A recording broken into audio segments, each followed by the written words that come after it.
السلام عليكم ورحمة الله وبركاته داوديال كسو دوادا ورارك عيارها بولشا سبورتس تيفي qodobada idinkaga haya waxaa kamid ah Man United ayaa diyaarinaysa dalabka Brozovic.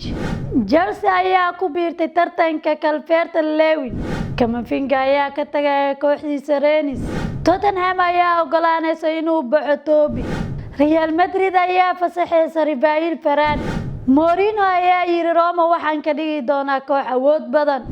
Laporte ayaa ku wajahan shaashada Barcelona. intaasi waxay ayaan qodobadii wararka hadana ku soo dhawaada asagoo faahfaahsan. Man United ayaa diyaarinaysa dalabka Brozovic. Faahfaahinta warkan waxaa inoo haya Cabdiraxmaan Maanka. Manchester United ayaa lagu soo waramayaa in ay diyaar u tahay inay bixiso qiimo dhan 26 milyan oo geni si ay ula soo saxiixato laacibka ee doonaysa Liverpool ee Marcelo Brozovic. maamulka Manchester United ayaa durba sii dhameystiraya ganacsiga ee suuqa kala iibsiga xilli ciyaareedkan iyadoo macalinka kooxda Ole Gunnar Solskjaer oo indhaha ku haya dadaalka adag ee horyaalka Premier League xilli ciyaareedkan cusub. Red Devils ayaa ku faraxsan heshiiskii guushii ahaa ee Jadon Sancho ee kula soo wareegeen heshiis dhan 72 milyan oo geni horaantii usbuucan. Solskjaer ayaa diiradda u saarnaa muddo laga joogo hal sano ayaa qalinka ku duugi doona qandaraas 5 sano ah oo kula joogay Old Trafford marka uu dhamaado ololaha Euro 2020. Manchester United ayaa diyaar u inay bixiso 26 milyan oo geni xilligan ciyaaryahanka khadka dhexe ee Inter Milan Marcelo Brozovic. Kooxda ay xifaaltamaan ee Liverpool ayaa si xooggan loola xiriirinayay xiddigan reer Croatia sanadkii hore, laakiin ugu dambeyntii waxay doortay inay la soo wareegaan Thiago Alcantara oo ka yimid Bayern Munich waqtigaas. balse waxaa la rumaysan yahay in Manchester United ay doonayso in Brozovic ay keento Premier League inkastoo ay u badan tahay inay tartan kala kulmaan kooxda Barcelona saxiixiisa. Chelsea ayaa ku biirtay tartanka Calvert-Lewin. Faahfaahinta warkan waxaa inoo heesa Muno Ismaan Cali. kooxda Chelsea ayaa ku soo laaban doonta tababarka isku diyaarinta xilli ciyaareedka dambe toddobaadka soo socda. tababaraha kooxda ee Thomas Tuchel ayaa rajeynaysa inay wajiyo cusub ka soo biiraan Chelsea si ay ugu dhaqsiya badan. Chelsea ayaa weli ka hadlin suuqa kala iibsiga ilaa xilligan iyadoo aysan jirin lacag badan oo soo gashay kooxda. Daily Star ayaa sheeganaysa in Tuchel ay ku jaawareertay raadinta ku aadan weeraryahanada cusub xilligan iyadoo Haaland uu ku soo dhaweyn inuu u dhaqaaqo Chelsea. Calvert-Lewin ayaa kooxdiisa Everton ku biiray sanadkii 2016 waxa uu heshiiskiisa kooxeed ka dhacay 3 Juun 2025 taas ayaa Chelsea ugu horseedi karta Calvert-Lewin ka soo dhaliyay 21 gool 39 kulan uu ciyaaray kooxdiisa xilli ciyaareedkii hore waxaana loo arkaa inuu yahay dooq kale oo ka heli kara xilli ciyaareedkan. Camavinga ayaa ka tagay kooxdiisa Rennes. Faahfaahinta warkan waxaa inoo haya Cabdirashiid Rashka.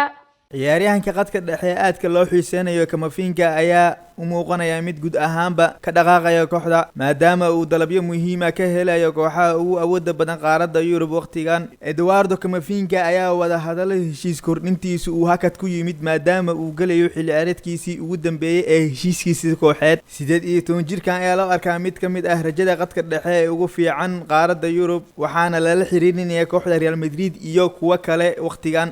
inkastoo laga yaabo inuu ka tago kooxdiisa haddana wuxuu ku soo laabtay tababarka kooxda Rennes toddobaadkan kooxduna weli kama helin dalab rasmi ah xiddigan Eduardo Camavinga. Tottenham ayaa ogolaanaysa inuu baxo Toby. Faahfaahinta warkan waxaa inoo heesa Muno Ismaan Cali.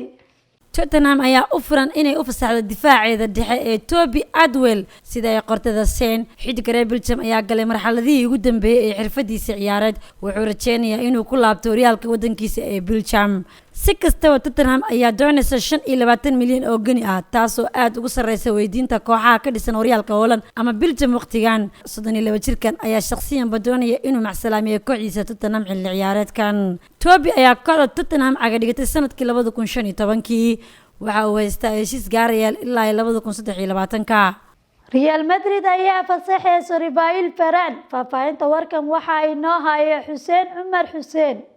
Real Madrid ayaa fasaxaysa Rafael Varane si uu wada hadal ula yeesho maamulka Manchester United. Real Madrid ayaa bilaabaysa isbedel dhab ah inay ka sameeyaan suuqa xilli ciyaareedka waxaana waqtigan qorshahoodu yahay inay xoojiyaan difaaca garoonkooda Bernabeu waxayna isku dayayaan inay xiddiga reer France ay u fidiyaan heshiis cusub oo ku sii joogayo kooxda. si kastaba wada hadallada heshiiska xiddiga ayaa burburay markii uu galay sanadkii ugu dambeeyay qandaraaskiisa kooxda. Real Madrid ayaa door bidaysa in ay iska iibiso 28 jirkan halkii bilaash ay ku fasaxi lahaayeen xilli ciyaareedka soo aadan waxay sida kale doonayaan in ay aqbalaan dalab ku dhow 43 milyan iyagoo markii horeba ku qiimeeyay ku dhowaad 60 milyan xidigooda Rafael Varane. Mourinho ayaa yiri Roma waxaan ka dhigi doonaa koox awood badan. Faahfaahinta warkan waxa inoo haya Xasan Cumar Xuseen. Tababaraha cusub ee kooxda Roma Jose Mourinho ayaa sheegay inuu dib ugu soo laabtay kubadda cagta Talyaaniga isagoo ka farsamo wanaagsan sidoo ahaa 10 sano ka hor markuu maamulayay kooxda Inter Milan. Mourinho ayaa ka degay Roma shalay si uu u maamulo kooxdiisa cusub. xaqiiqdii aad baan ugu faraxsanahay qaabka wanaagsan ee ii soo dhaweeyeen taageerayaasha dhiga ee kooxda Roma.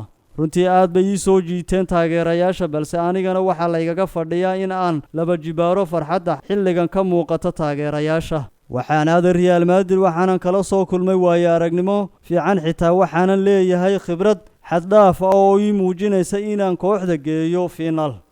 Laporte ayaa ku wajahan shaashada Barcelona. Faahfaahinta warkan waxaa inoo hayso Muno Ismaan Cali.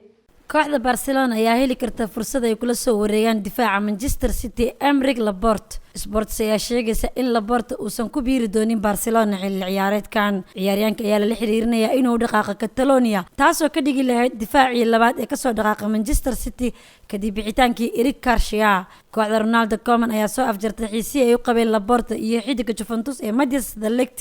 Barcelona ayaa lagu soo waramayaa inay weli isha ku haysa labada ciyaaryahan inkastoo laga yaabo inay bedelaan waqtiga dalabyadooda. intaasi waxay ahaayeen wararkii ciyaaraha Bulsho Sports TV. waa anigoo ah Qamar Maxamed Cumar sidaas iyo nabadgelyo.